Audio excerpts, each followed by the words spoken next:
தமிழக வெற்றி கழகத்தின் முதல் வெற்றி மாநாட்டை முன்னிட்டு எங்களின் வழிகாட்டி தமிழக வெற்றி கழகத்தின் மாநில பொதுச் செயலாளர் ஐயா புஷி ஆனந்த் அவர்களின் ஆணைக்கிணங்க அண்ணன் தளபதி விஜய் அவர்களுக்கு இப்பாடலை சமர்ப்பிக்கின்றோம்.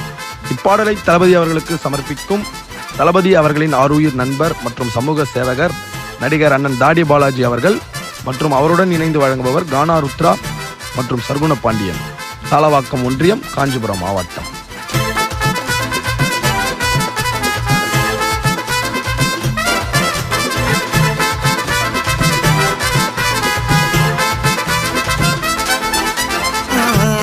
ஆயிடுச்சு தளபதி நாட்டம், மாநாட்டில் சேர போது மக்களோட கூட்டம். கவலைய வேணா இனி நம்ம குறை தீரும், தளபதி கட்சி வந்தா தமிழ்நாடு மாறும். தமிழக வெற்றி கழக தலைவர் தான் அடுத்த தமிழகத்தை ஆள போற முதல்வர்.